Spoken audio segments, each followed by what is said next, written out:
আসসালামু আলাইকুম রহমতুল্লাহি ওবরাকাতুহ। প্রিয় দর্শক, আজকে আমরা শিখব তাওবার দোয়া। তওবা করার সময় যে দোয়াটি পড়া হয় সেই দোয়াটি আমরা আজকে বিশুদ্ধভাবে শুদ্ধভাবে শিখব। দোয়াটি হচ্ছে এই: রব্বি ইন্নি রব্বি ইন্নি যালামতু নাফসি ওয়ালামতু নাফসি। এখানে একালিফ পরিমাণ টানিয়ে পড়তে হবে। জেরের বাম পাশে জজমলা ইয়া আসার কারণেই মধ্যে তবাই হয়েছে, এখানে একালিফ পরিমাণ টানিয়ে পড়তে হবে। রব্বি ইন্নি যালামতু নাফসি ফাগফিরলি। এখানেও একালিফ পরিমাণ টানিয়ে পড়তে হবে। ফাগফিরলি ওয়া গাফারা লাহু। এখানে এখানে একালিফ পরিমাণ টানিয়ে পড়তে হবে উল্টা পেশ হওয়ার কারণে। খারাজ জবর খারাজের উল্টা পেশ হইলে একালিফ পরিমাণ টানিয়ে পড়তে হয়। তো এখানে আমরা একালিফ পরিমাণ টানিয়ে পড়ব, যেমন ওয়া গাফারা লাহু। আমি শুরু থেকে শেষ পর্যন্ত এখন পড়ব।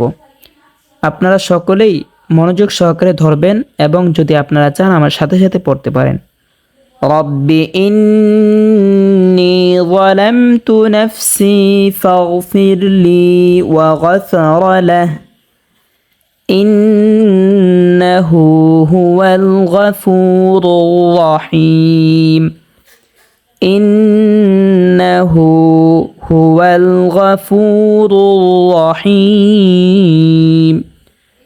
গফুরুর রহিম। এখানে 3 আলিফ পরিমাণ টানিয়ে পড়তে হবে।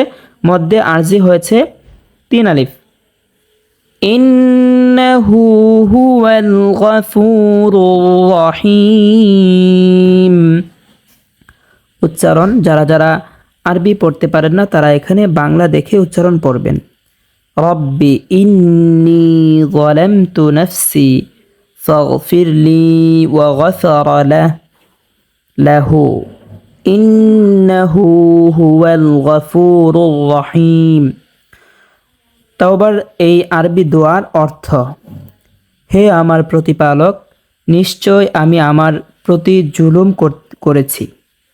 হে আমার প্রতিপালক, নিশ্চয় আমি আমার প্রতি জুলুম করেছি, তাই তুমি আমাকে ক্ষমা করে দাও। তাই তাকে ক্ষমা করা হলো। নিশ্চয় তিনি ক্ষমাশীল ও দয়ালু। ভুল ত্রুটি কিংবা অনিচ্ছাকৃতভাবে কোনো গুনাহের কার্য হলে উপরোক্ত দোয়া পাঠ করতে হয়।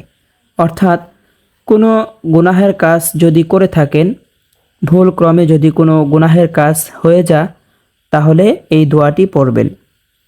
হজরত মুসা আলাইহিস সালাতু ওয়াস সালাম যখন ফিরাউনের জুলুম অত্যাচারের অতিষ্ঠ হয়ে মাদায়ানের দিকে হিজরত করলেন, তখন তিনি নিম্নের দোয়া পড়লেন। দোয়াটি হচ্ছে: রব্বি কদ আতাইতানি মিনাল মুলকি ওয়া আল্লামতানি মিন তা'ওয়িলিল আহাদিস ফাতিরাস সামাওয়াতি ওয়াল আরদ আনতা ওয়ালিয়্যি ফিদ দুনিয়া ওয়াল আখিরাহ তাওয়াফফানি মুসলিমান ওয়া আলহিকনি বিস সালিহিন। যারা আরবি পড়তে পারেন না তারা উচ্চারণ এখান থেকে বাংলা পড়ে নেবেন। রব্বি কদ আতাইতানি মিনাল মুলকি ওয়া আল্লামতানি মিন তা'ওয়িলিল আহাদিস ফাতিরাস সামাওয়াতি ওয়াল আরদ আনতা ওয়ালিয়্যি ফিদ দুনিয়া ওয়াল আখিরাহ তাওয়াফফানি মুসলিমান ওয়া আলহিকনি বিস সালিহিন। এই দোয়াটির অর্থ: হে আমার প্রতিপালক, তুমি আমাকে বাদশাহী দিয়েছ এবং তুমি আমাকে স্বপ্নের তাবির শিখাইয়েছ। হে জমিন আসমানি সৃষ্টিকারী, তুমি আমার একমাত্র প্রভু, দুনিয়া ও আখেরাতের অভিভাবক। অতএব তুমি আমাকে মুসলমান অবস্থায় মৃত্যু দাও এবং আমাকে সৎকর্ম পরায়ণদের অন্তর্ভুক্ত করো। আল্লাহর প্রিয় নেককার লোকদের এত ফজিলত সর্বকালের নবী, পয়গম্বর, পীর, ওলি সকলেই তাদের অন্তর্ভুক্ত হওয়ার জন্য আল্লাহ পাকের দরবারে দোয়া জানিয়ে এসেছেন।